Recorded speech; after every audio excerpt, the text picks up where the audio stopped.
And welcome, ladies and gentlemen, to another exciting episode of This Is Our Life. My wife ran up to the liquor store to get some empty boxes because we're going to be doing some work in here.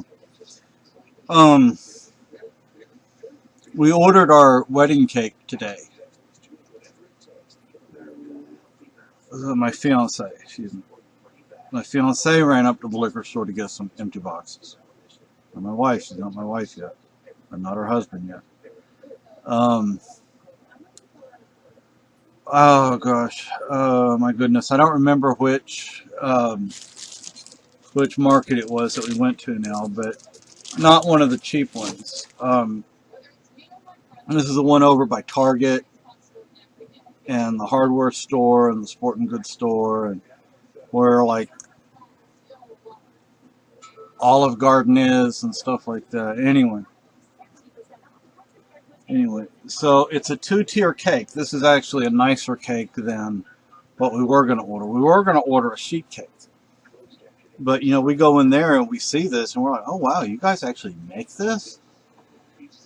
I mean, you know, the other grocery stores, you can order a sheet cake from. This place, you can order an actual wedding cake. Now, we were looking at the order form as the lady was doing something in the back, and it said something about a deposit. You know, and we saw that, we're like, oh my. Well, they didn't require a deposit. She said, the lady said, we don't require deposits. So it's $160. What we're going to try and do is go and pick it up on a Friday, then go to church and put it in the refrigerator at church before services. Well, Friday is a prayer service, they call it, but it's not, you know, the regular Sunday worship service. But anyway, we'll go and pick the cake up on a Friday, on the 8th, and then take it to the church that evening. Hopefully we can get there kind of early because we're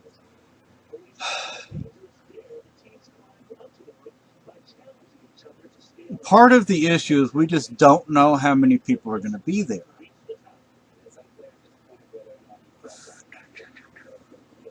And that's part of the issue. We received our first wedding gift today. It was a gift card to Target, $30. We bought food with it because we're scrumping by right now. And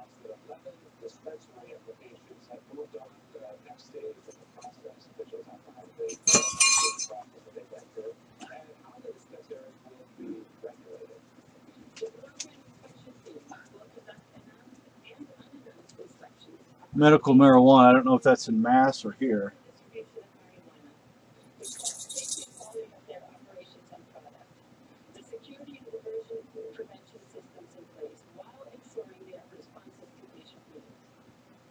So if all 11 are approved, it would be 97% of people would be within 30 miles of one of these dispensaries. I don't know if that's Massachusetts or here. But I thought here they were going to have like 3, 4, or 5 medical cannabis dispensaries because my wife kind of needs it. And she especially needed it when she was going through radiation because it just made her, you know, really upset her stomach and everything. Sometimes she just didn't feel like eating, and sometimes when she did, she's like, why bother? I'm just going to throw it up. And usually, that's when you're going through chemo that you need it more than the radiation. Lucky, I'll take you out. Just hold on. So anyway, so we ordered a $160 cake from the market. And I don't remember, white and red, I don't remember. And it comes with a topper. I don't remember how much extra the topper is, and it's a 2-tier, not a 3-tier. But you know, my fiance was talking about maybe she could figure out a way to sew the pleats into my kilt. And we're going to have to go, next month we're going to go to one of the nicer stores and get me a button-up long sleeve white shirt to wear with my kilt for the wedding. And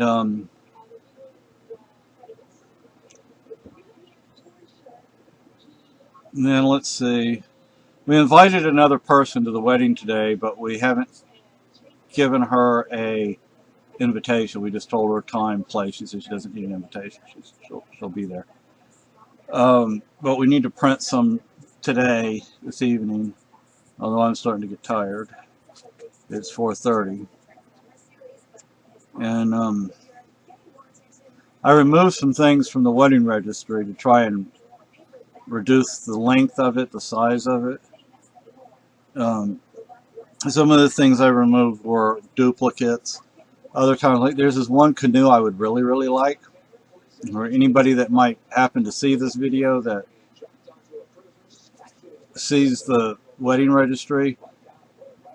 The canoe was on there 4 or 5 times, and my goodness, some of the places sell it for over $1,000, but in other places sell it for like 600 something.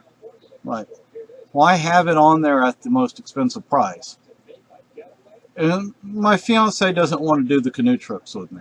It's, so I'm like, okay, well, we'll still have some time together because, we'll both have to go up to the north, up to the lakes region for me to get into the water.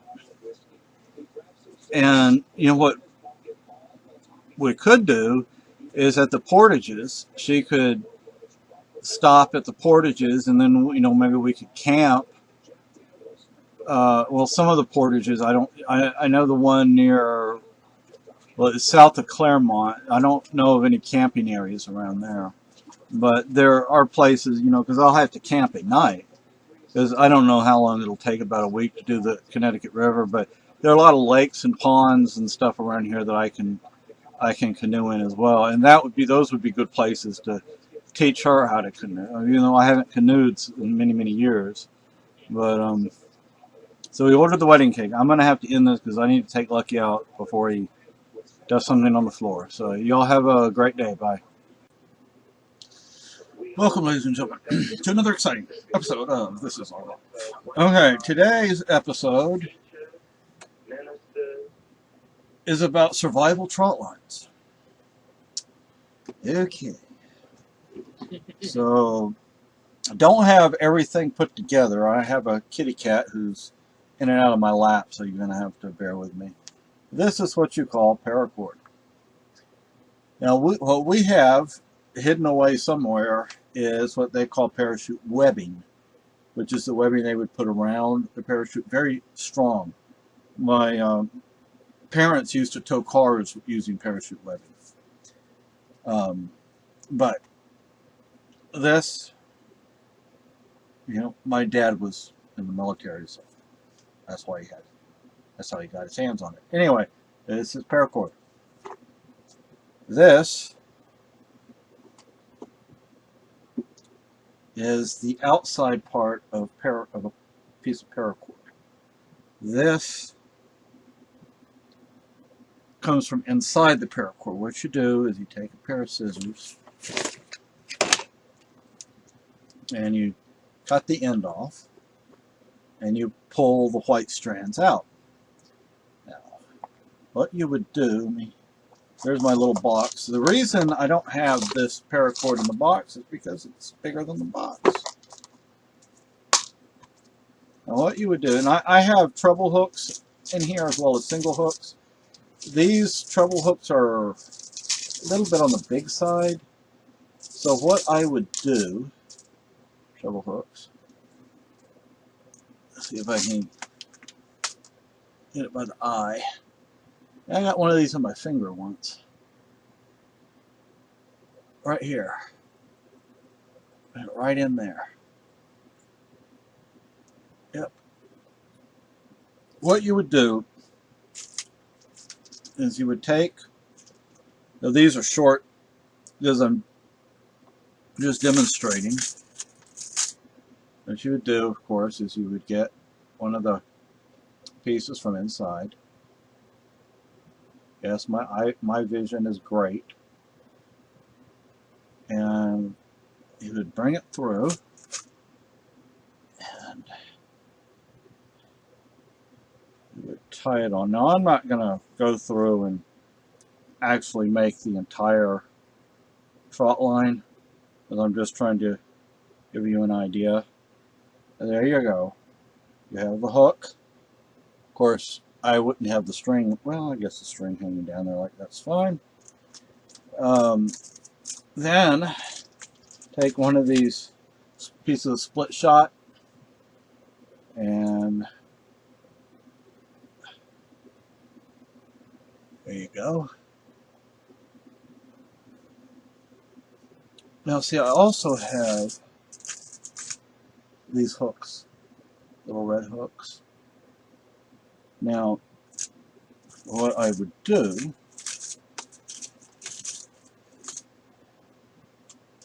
I don't want to get hooked, I don't want Lucky to get hooked, I don't want the cats to get hooked. So, I'm trying to be a little careful.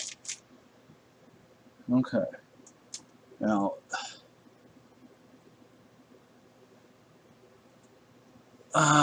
can you really even see what I'm showing you? If I put my hand, there you go, maybe that's, there you go. Okay, what I would do with, see the swivel part, the eye up there is, now when I was a youngster, did a lot of fishing. Yeah, I guess most country boys do a lot of fishing.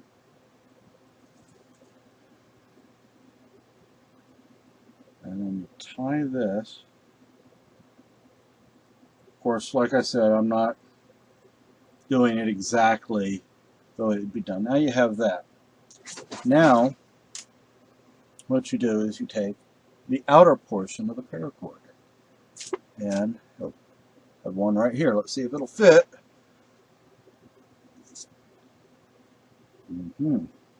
Might not fit. And I have John trying to get in my lap. There we go.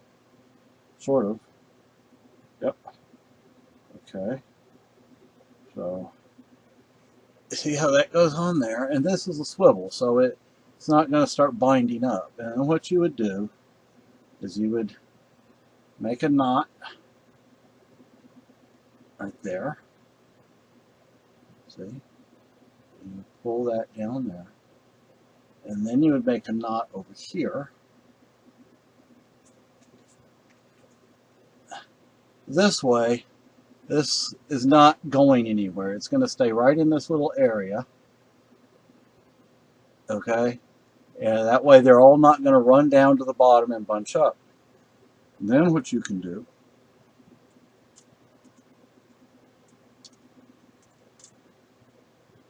is you take this. This way you can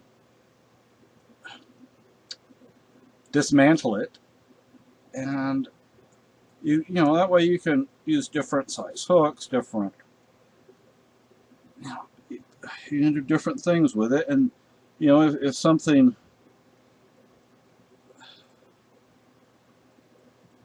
breaks or whatever,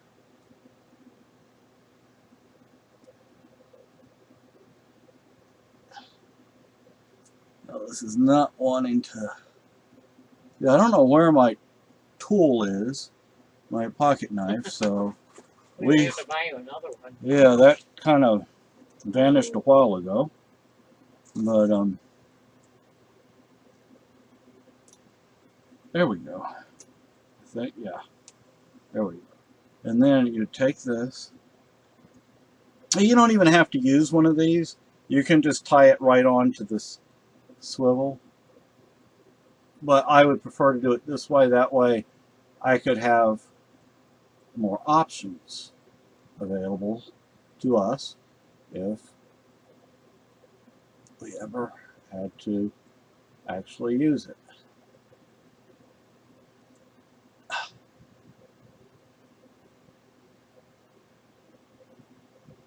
There we go.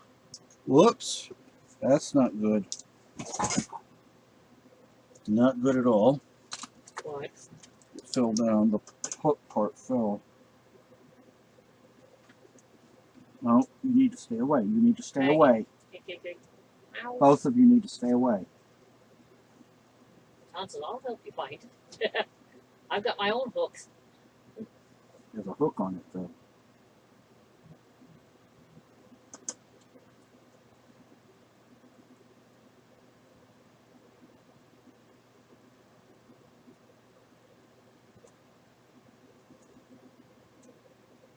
Okay, folks, I'm going to have to get up because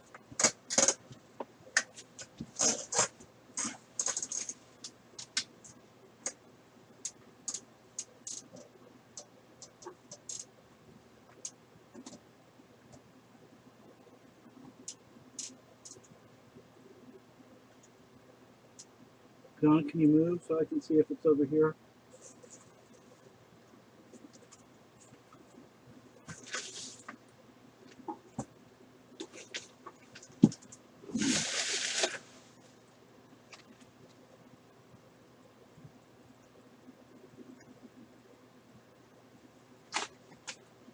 I may need your help. Well, I don't want to stick it on my toe. Well, it's over here. Just watch where you walk. Hold on. I What'd you found drop? it. I found it. Oh, you found it? Yeah. Did you drop the hook?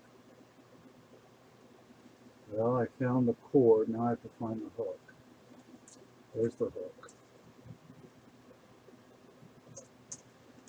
Okay, sorry about that, people.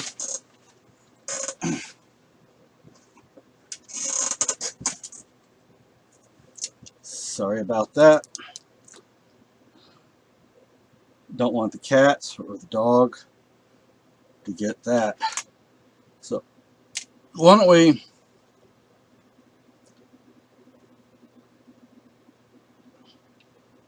put a better knot in it? Wasn't going to do that because I'm just doing a little demonstration.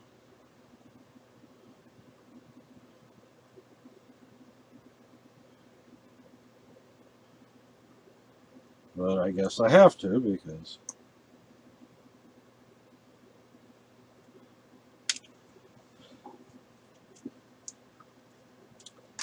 so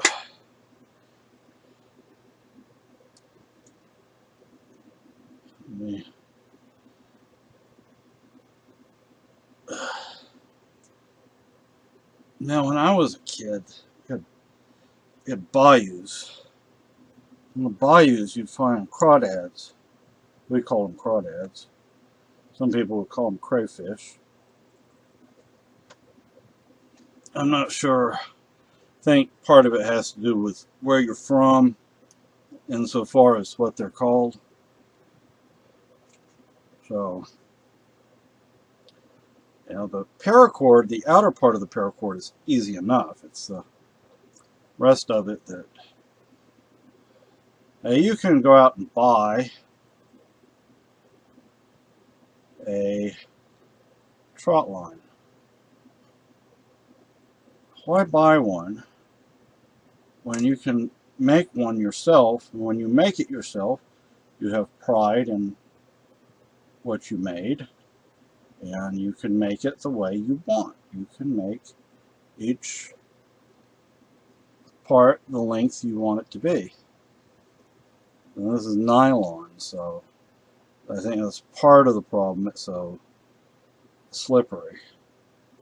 But so there's that. Now we'll put another one of these split shot things on there. Even though I reduced the length.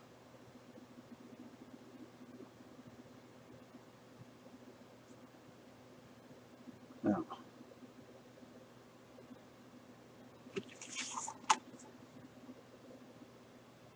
you see,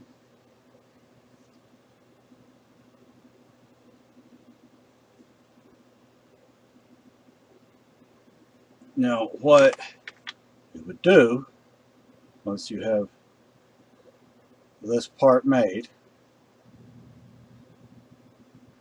If I turn the, there, man, now you can see it a little better.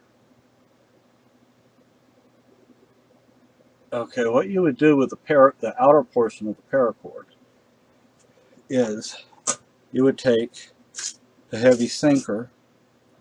This is not the right kind of sinker, but we can still use it for something. That hole, there's no way the paracord's going through that little hole. I'll probably eventually put it into my other little tackle box, since it's not going to be useful in this one. And what you would do is, at the end of the outer portion of the paracord, you would put a sinker on there, a heavy sinker. You toss it out into the water or walk it out into the water, and it'll sit out there. Another thing you can do is you can tie both ends to a tree or a stump or whatever, or you can tie one end to a tree or a limb or whatever, and the other end is weighted and you throw it out there. Now, another thing you can do, now this is it, in an emergency situation. This is semi-camouflage. I mean, so I would prefer if it was a survival situation, that this actually be submerged, because this would be too easy to see. It would be noticeable unless it was submerged. So,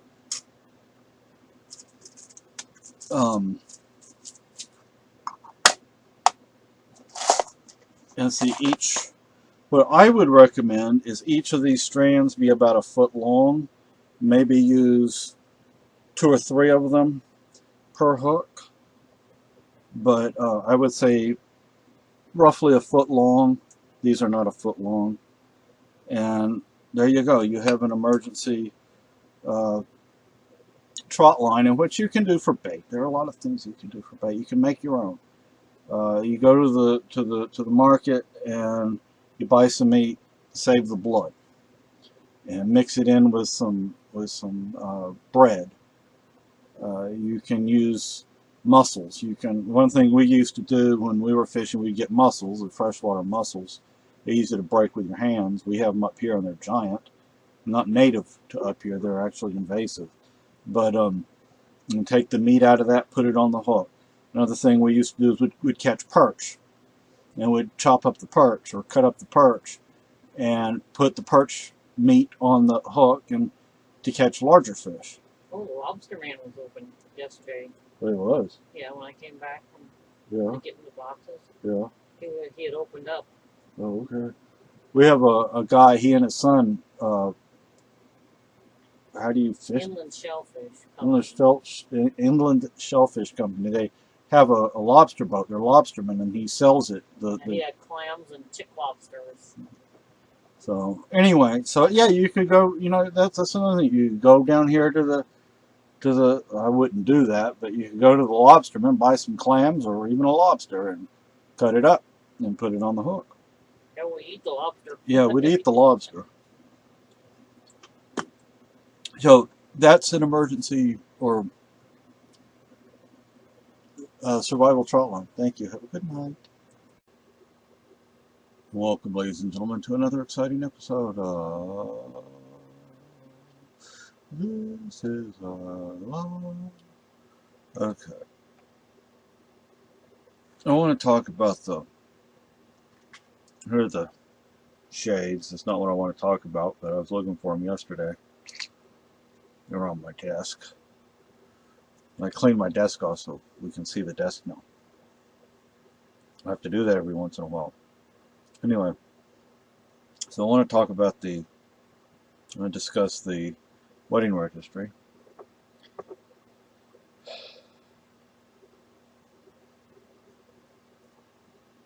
I removed some of the things from it, and it's an ongoing process because, frankly, with nearly 4,000 items on it, is that nearly 3,000, nearly 4,000? I forget now. Let's see, I don't even have it up. It's going to be difficult for people to go through there and say, well, we can get them this, or we can get them that, or we want to get them this, we want to get them that. So one thing I've done is I've tried to remove duplicates. For instance, there's a canoe. I would love to have that canoe. I want to canoe the Connecticut River. The thing is, there are a lot of places to canoe up here. In Texas, there weren't that many places.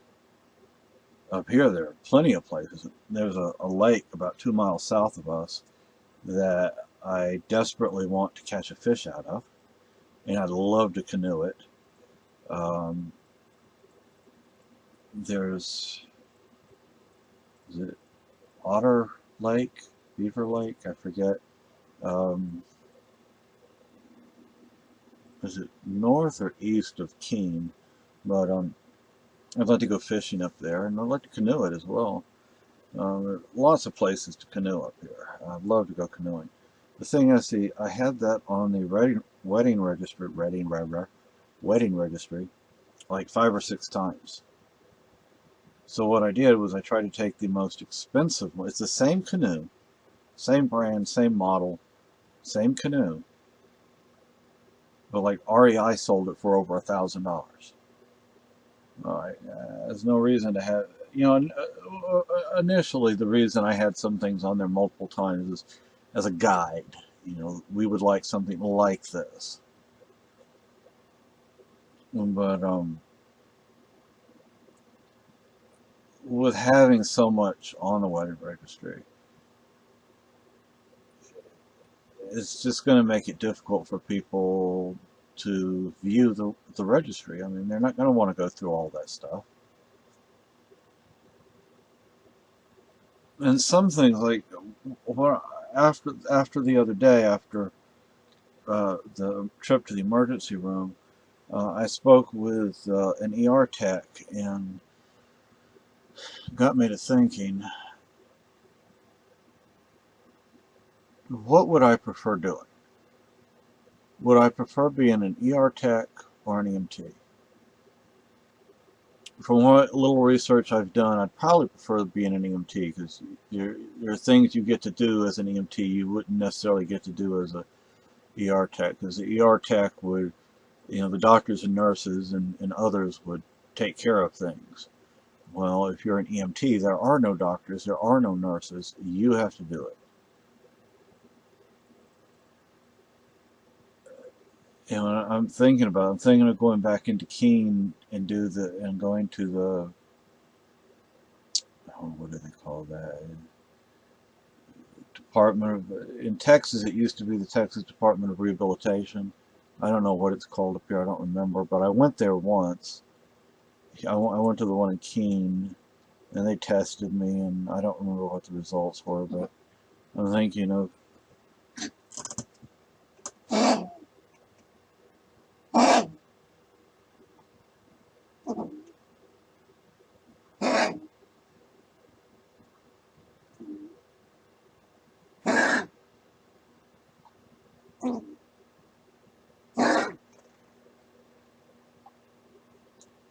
who's it, baby? Look, he's been doing that since last night.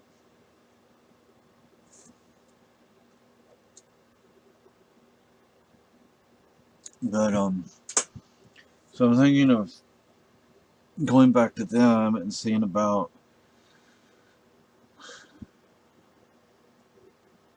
if they'll help me become an EMT. I was looking at the Keene State College. They have an EMT program. There are 2 classes that you have to take concurrently. One is a practical, where you'd actually be riding along in the ambulance, and the other would be more classroom oriented. I'd like that. I'd like to do that, because I'd rather do the 4-month semester long program than the shorter program, because you have more time to learn things. There's more to learn. When you learn more, there's more time to absorb and more time to practice and all that kind of stuff. So there's a lot of EMT, EMS stuff on the wedding registry. A lot of books as well. quite a few guns and ammunition.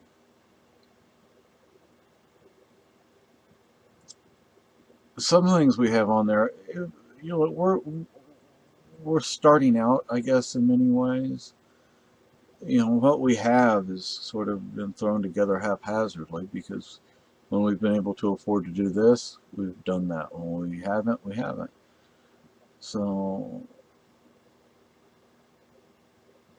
there are some things like kitchen appliances and things like that would be really nice to have.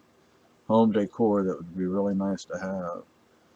There's land, which would be really nice to have. And see, that's the thing about the land is I've looked at the taxes for it. We can cover that. We can cover the monthly mortgage payments for the land. We just don't have the credit and we don't have the down payment. If we had the credit and down payment, it would be cheaper to own our own place than to rent.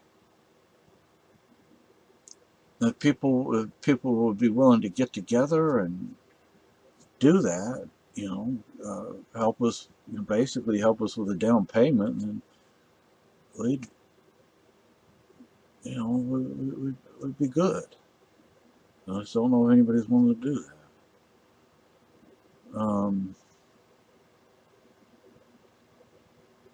And I've been thinking about the whole thing about volunteering with the ambulance service. Our town ambulance, I mean, how often are they called out?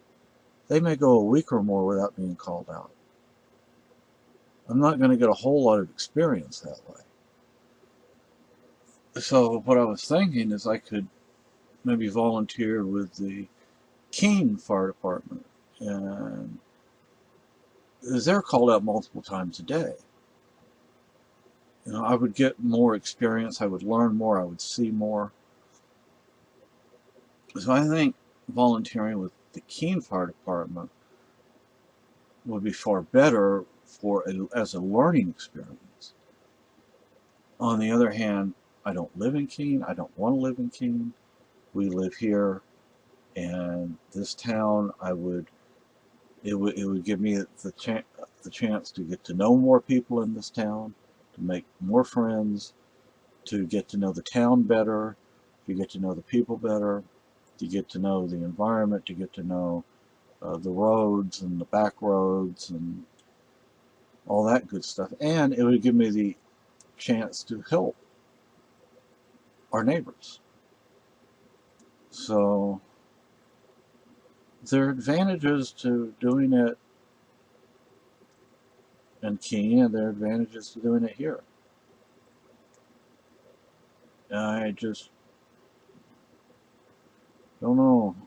I mean, I'm thinking initially, but what might be a good idea is to just go ahead and contact the people here and just volunteer here, as well as contacting maybe I'll talk to our doctor and see if she can help me get down into the ER just to kind of like shadow somebody and see how that works,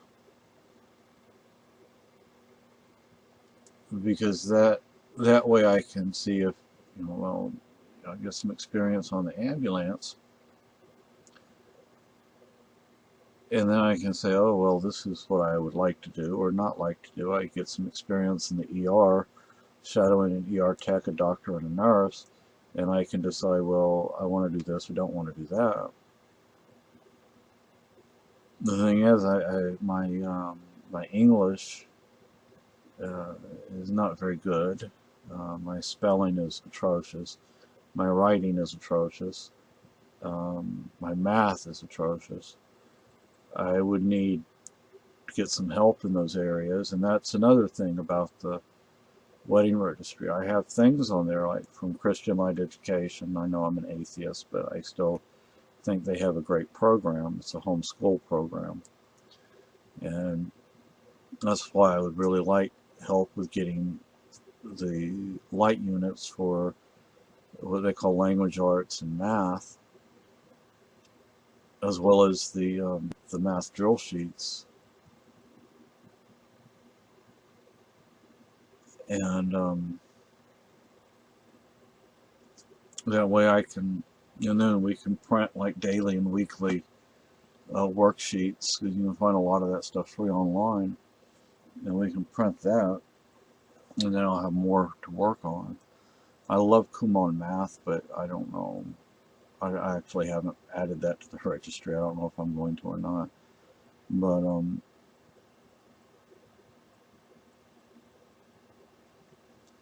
it's just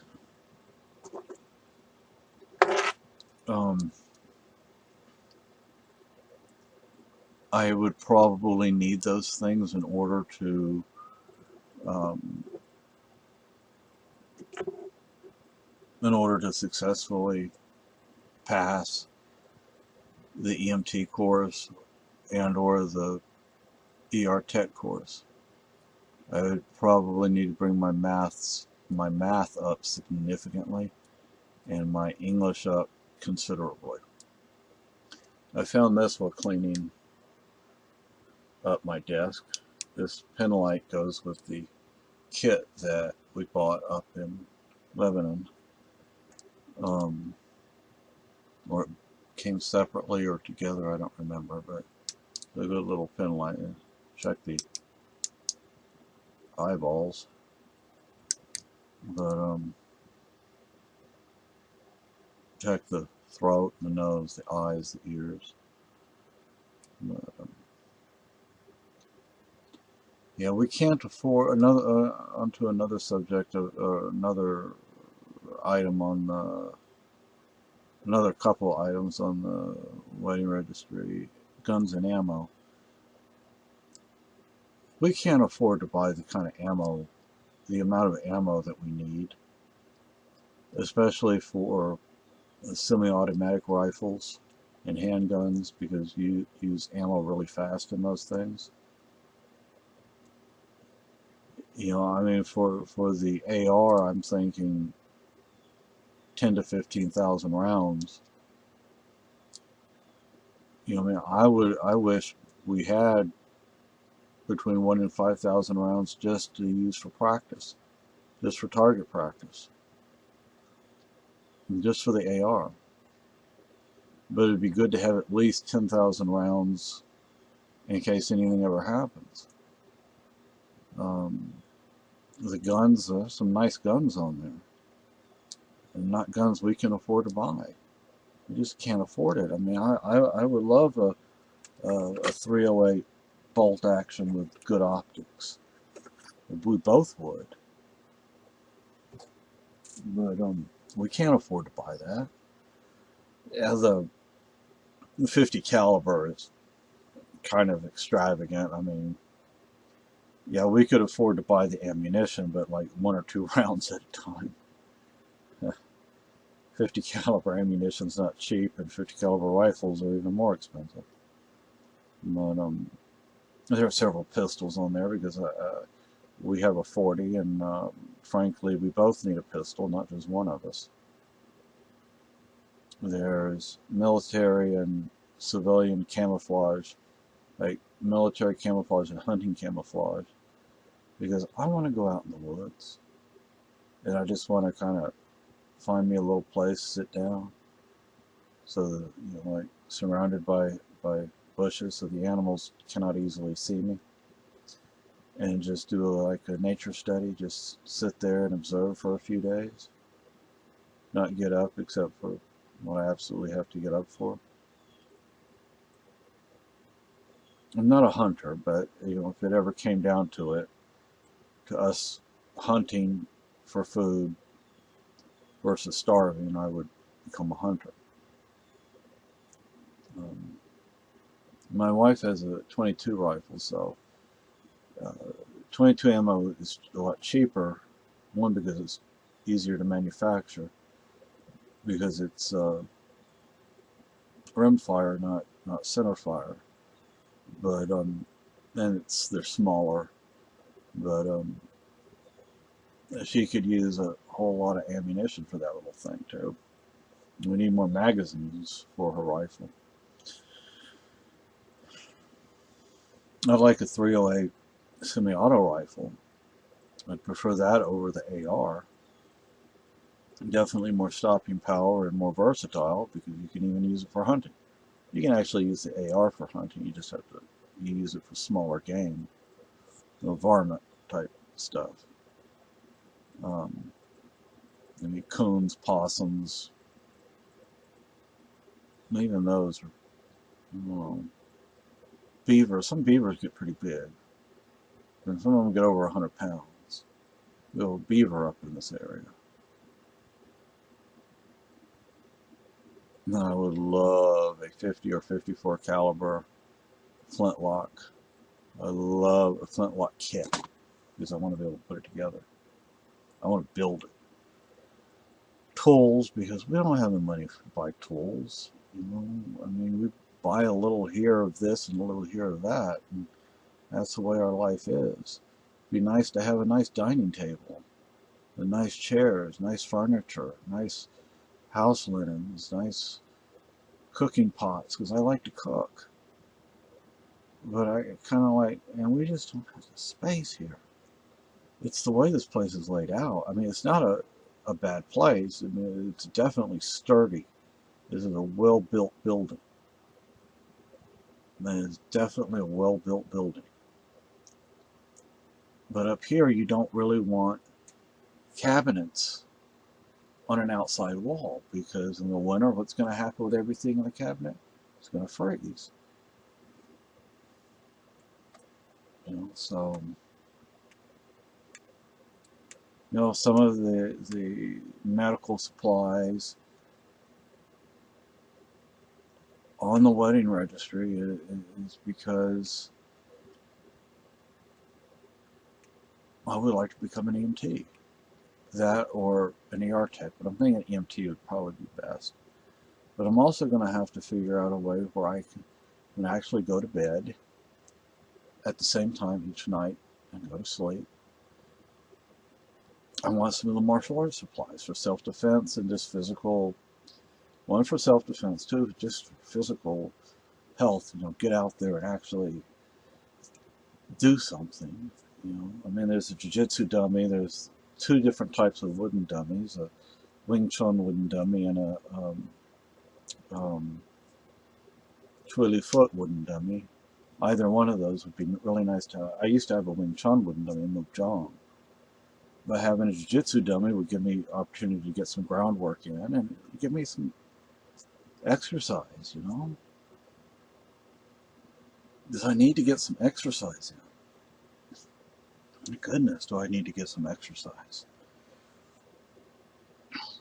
And there's I don't remember what it's called, but there's this one machine, it's just a stand really, it's not a machine, where you can do pull-ups, you can do leg lifts, you can do a bunch of stuff on that thing, and I'd love to have one of those. I used to have one of those as well, but that would make things a whole lot easier when it comes to exercising and getting back into shape and stuff like that. And the books, I mean, we just can't afford to buy the books we would like to read. That's why some of the books are on there. Why I would say the vast majority of what's on the wedding registry are books.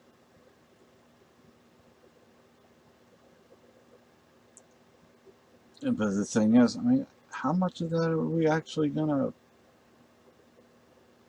wind up getting? Very little, if any. I mean, so far, one of my cousins sent my fiance a $30 gift card for Target. That's all we've gotten so far. But then, we don't expect to really get anything until the wedding, which is nice that we got it because we kind of needed it for food. Didn't kind of need it, we desperately needed it for food. For being preppers, we're not very well prepped. Now, that's another thing that's on the wedding registry is prepping supplies. Different types like MREs and freeze-dried, dehydrated foods, because those are things we can't afford. We can't afford to buy those things. That's why they're on the wedding registry. And the one time in a person's life when people actually buy stuff for them, when they get married. And I've never been married before. Never came close before. I've never been in a relationship this long before. So anybody who's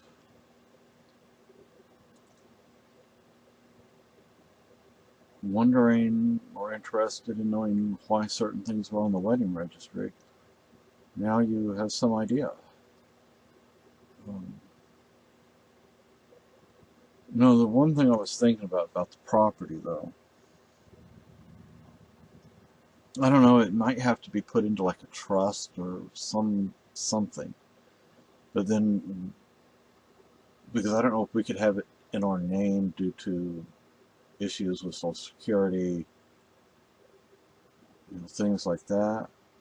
But we could afford the taxes. We could afford the mortgage payments. And they would be cheaper than what we pay in rent. Yes, we would be responsible for the maintenance and the repairs, but thankfully my wonderful fiancée, who's actually in bed right now, she's back there, she likes it when I get out there and do stuff. I wasn't raised like that. I mean, my dad, he liked it when I was in the workshop with him and I was watching him. And mostly all I did was watch at that age. But,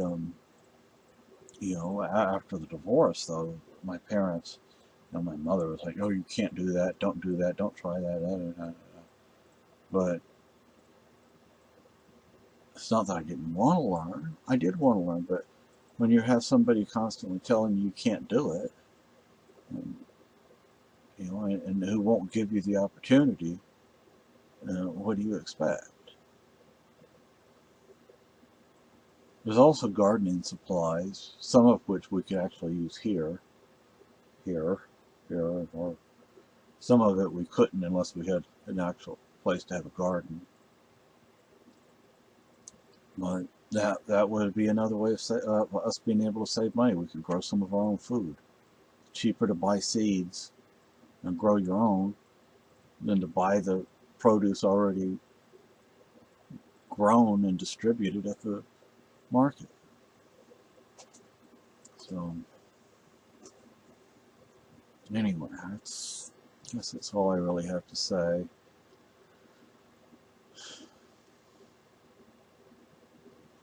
Anyway, bye.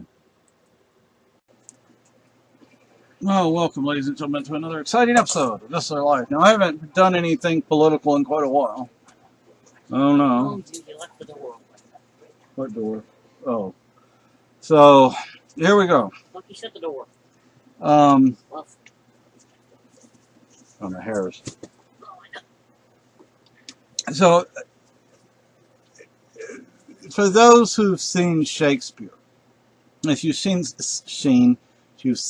Shakespeare, Sheen? one thing I like about Shakespeare, depending on which of his plays you're watching, is you see I shouldn't say I learned you never say if you're making a speech and you don't remember what you're supposed to say, you don't say you just stay silent. It's bothersome to people and it makes you look stupid. So don't say unless it's like my wife, the way she just did it, like that's good. Then it's okay to do it. But anyway. Oh my god, that horse, he's huge. Yeah. He's like a giant. There's a hospice with a mounted police officer who's dying, and they brought his horse in to see him for one last time. Big horse. Anyway, He so doesn't even look like a normal sized horse. He looks like a Clydesdale or something. yeah, His head. yeah. So if you've watched Shakespeare, if you've seen Shakespeare or read Shakespeare, you will see all the intrigue and things that go on behind the scenes in politics. Yet people have this notion that what they see on the TV, what they read in the newspapers, that's the way things really are. It's not the way things really are. There is a whole lot going on behind the scenes. Many times the person that's up front really isn't doing anything. That person is just for the cameras. That's just a figurehead person. Like the U.S. president. The U.S. president really isn't in charge. There are other people behind the scenes that are actually making the decisions. It's like Congress.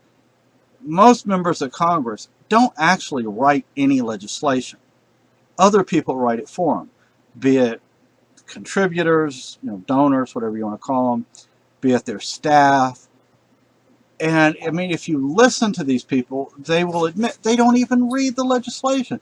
Now, if they wrote the legislation, they would know what was in it. But they don't even know what's in their own legislation. And so, that should tell you a whole lot.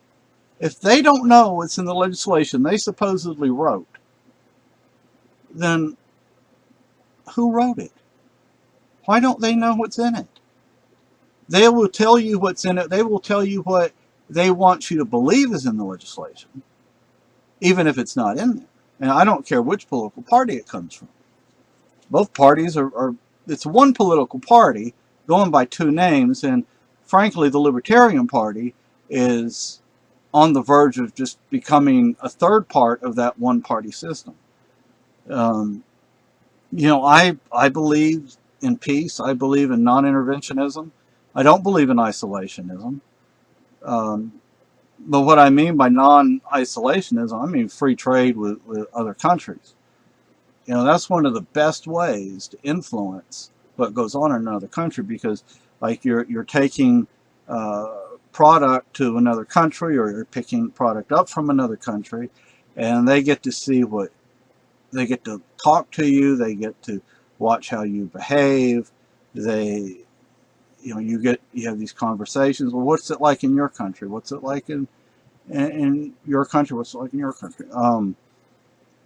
And people, oh, really? You do that? And people, you have all these guns, yet people aren't actually murdering everybody the way people are told on the TV news. I mean, if us gun owners were actually as scary and mean and deadly as some people make us out to be, there'd be nobody alive. I think. Yeah, we use the gun to shoot a fly, to swat a fly with. Yeah, I mean. 22. Yeah, I mean, come on, people. Common sense. The first semi-automatic rifle was invented in the 1600s, so the founding fathers knew about that. It was not like it's a new invention. Yeah, and it was produced up. That particular design was produced up to the 1850s. Oh God. So yes, the founding fathers knew about semi-automatic rifles. The reason armies didn't use them, armies in the European sense, which means militaries, including navies and everything, is because a lot of the commanders and a lot of the politicians thought they would just waste ammunition, waste rounds.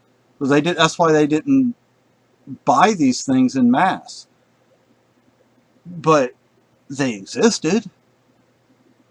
They weren't necessarily the easiest things to build. As time went on, as new technology came around, they became easier and easier to build. But early on, they weren't the easiest things to build, but they definitely existed, and in a good enough quantity, and they definitely caught on. Somebody told me recently, oh, well, they just didn't catch on. Well, if they didn't catch on, why were they made from the 1600s to the 1850s? Obviously, they caught on. Otherwise, they wouldn't have kept producing them. But anyway, so there's a lot of stuff that goes on behind the scenes. And you and I never see that. We never hear about that. I saw an interview once with a lady on C-SPAN 2, and she was, I don't remember what she had done, but she had worked in Washington, D.C., i.e. D.C. And she had retired or moved on or whatever. And she said, you know what? Just about every, if not every, congressman has a mistress. Every female congressman has whatever the male equivalent of a mistress would be.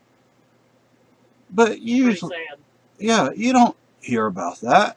And you probably think, oh, well, my congressman. No, your congressman is still a politician. Your congressman is just as bad as the rest of them. Go watch some good Shakespeare. And I'm not talking about Romeo. Well, actually, Romeo and Juliet would be good because you get to see what's going on behind the scenes within the families. Things that we otherwise don't get to see. But I'm talking about watching, Julius Caesar and, that stuff. A lot of stuff goes on behind the scenes that we never hear about. Who's writing the legislation? It's not the Congress critters writing the legislation. Otherwise, they would know what was in it. And you can ask them straight out, what's in the legislation? They'll, I don't know. Did you read the legislation? No. But you said you wrote it. Yeah, I wrote it. Well, I wrote it, but I don't remember what I wrote. Oh, come on now. And why do you write 1,000 pages or 5,000 pages for one little law? That's ridiculous. It's like Obamacare. Remember Obamacare, before it was called Obamacare, it was called Romneycare. Who helped write Obamacare? Romney's people helped write it. Why? Because neocons are not conservatives. Neocons are socialists. The Democratic Party is a socialist party. The Republican Party is a socialist party. They're just plain people. People like to think, well, the Republicans are actually conservatives. The Democrats are actually liberals. No. And the Democrats are definitely not classical liberals. I believe in the individual. I believe in freedom for everyone. I am against wars. Let's talk about that issue, wars. Gotta get the war machines running. Yeah. How many people are aware that in Iraq, the U.S. still has about 2,000 troops, 2,000 military personnel? They haven't all left. There are permanent bases in Iraq. There are there are around 2,000 U.S. troops in Iraq. There are so-called civilian contractors. There are more civilian contractors in Iraq today than the total number of U.S. personnel, military personnel, ever were there. These are mercenaries. I'm not talking about truck drivers. I'm talking about armed mercenaries. Is that redundant, armed mercenaries? Anyway, so what's going on now? Obama's like, well, why don't we send in 300 spec ops troops? Well, 300 spec ops troops, frankly, isn't going to do anything. And the only reason 300 would actually help is because there are already at least 2,000 or around 2,000 U.S. personnel, military personnel already over there, and the U.S. Embassy in Iraq. There are thousands, literally thousands, of diplomats in Iraq. Diplomats. Obama has done nothing more than carry on the policies of George Bush, who carried on the policies of his daddy, who carried on the policies of Clinton, who carried on the policies of the other Bush. Actually, it was Clinton. It was Bush, Clinton, Bush, Obama. And before Bush, it was Reagan. But each of these presidents, they're figureheads. And if you actually look at the freaking Constitution, they don't have any power. At least, nothing significant. The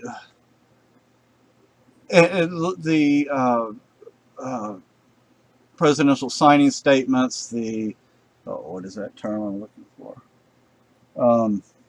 Anyway, the things that Bush was criticized for, and now Obama's being criticized for by the Republicans, not by his own constituents.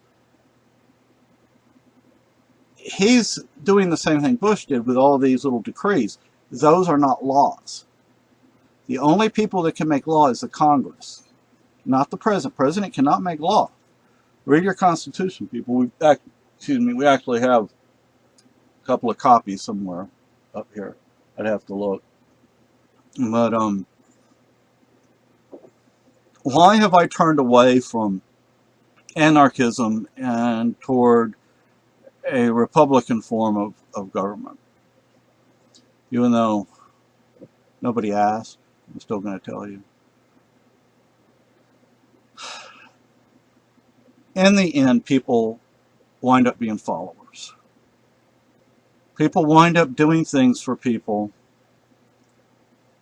without realizing. People wind up being told what to do, and they do what they're told without realizing they're doing what they're being told to do. They think they're doing it on their own. A prime example is Keene. They're being sheeple. Yeah, sheeple, exactly. Perfect. You know, I don't know how many people in Keene realize it. I mean, the non-activists in Keene, many of them realize what's going on. But the activists themselves don't seem to realize they're doing exactly what Ian's telling them to do. They're doing exactly what Ian wants them to do. Because of this, because they're not making conscious decisions, and because I've seen this so many times in so many places. You know, you look at Have free will. yeah, you can, if you stop and think about what's going on, think about it, kind of step back, look what's going on, look at it, think about it, and then make your own decisions instead of just wind up doing things without realizing you're doing what you're being told to do. A lot of you, most of you, the vast majority of you don't even realize you're doing what you're being told to do, which is sad. You know, there's a reason you're called the Ian Freeman cult or the Ian Bernard cult. His name is actually Ian Bernard. But anyway, so, you know, I look at Adam versus a Man. There are old videos from, oh, what's that called? Occupy. From, I don't know if it was Occupy DC, Occupy Wall Street, or whatever it was that he was at, and he goes in there and they're like, oh, you're a government agent, you're a government agent. He's asking them some pointed questions, economic questions, and they can't even answer his questions. Now, he is an individualist anarchist or anarcho-capitalist, but it's not that I oppose individualist anarchism. I would prefer it, but like I said, people in the end wind up doing what they're told to do. People are influenced. I'm influenced. My fiance is influenced. Everybody is influenced. And sometimes we just don't realize it until after the fact or until the middle of something, and then it's kind of late, isn't it? That's why I believe in republicanism, because republicanism, everybody's represented, everybody's rights are protected.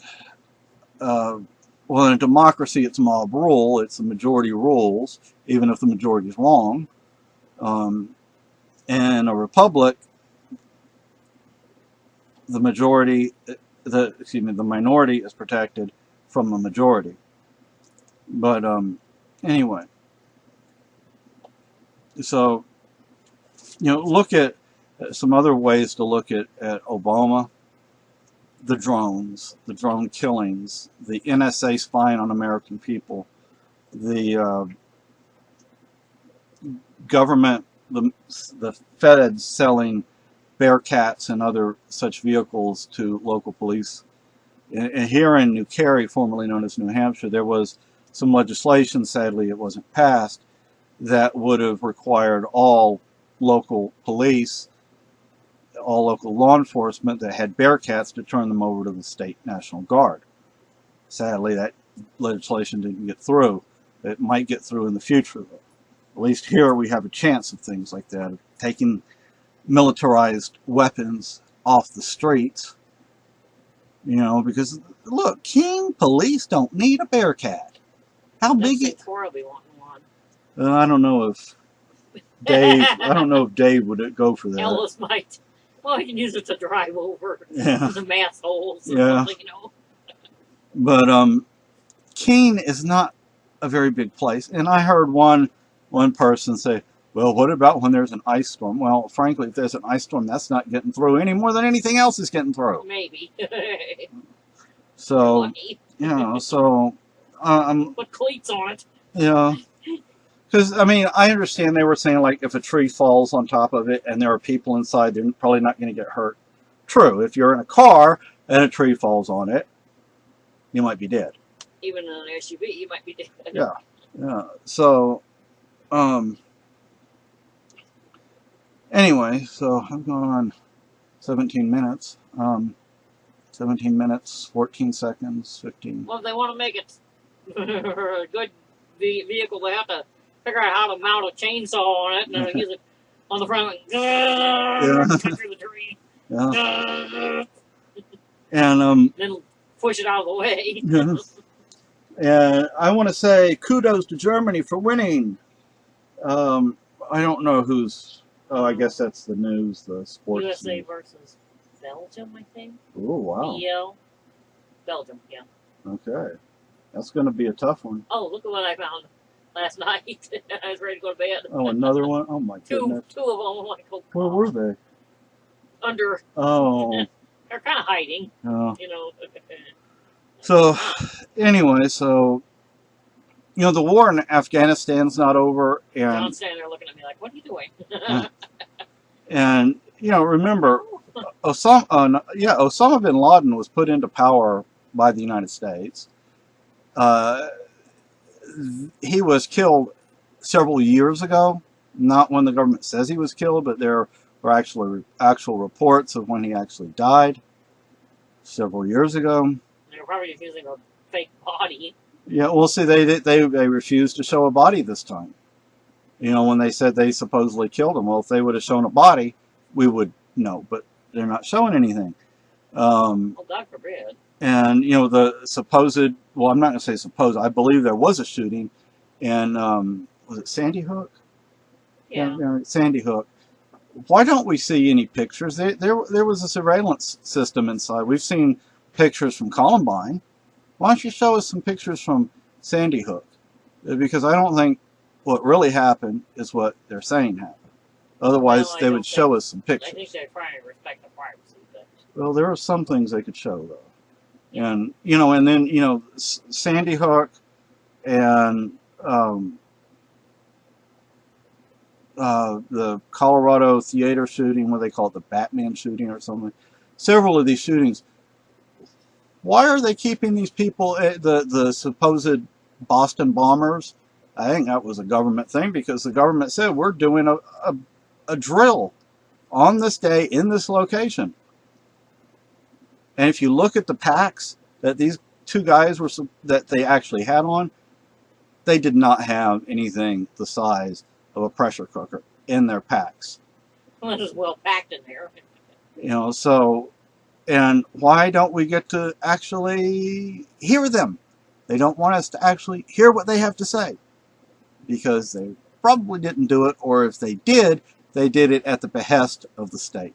So, anyway, that's all I have to say. I am opposed to the Republicans. I am opposed to the Democrats. I am more and more and more opposed to the Libertarian Party. I mean, when you have neocons run as a presidential candidate for the Libertarian Party, that's a serious problem. Anyway, many people may not understand the origin of the neoconservatives. The founders of the neoconservative movement were former socialists. All they did was modify conservatism, so take some things that conservatives actually like, that they believe in, and modify it so it still sounds like they would support it, but make it like Rush Limbaugh. Rush Limbaugh actually supported government, single payer medicine, healthcare. He actually, just as long as the other guy's not doing it. I mean, as long as Limbaugh's Bag of hot air. Yeah, as long as Limbaugh, his system gets put into place, that's fine. Even if the same system he's advocating is the system that the other guy is advocating. Now remember, before it was Obamacare, it was Romney Care.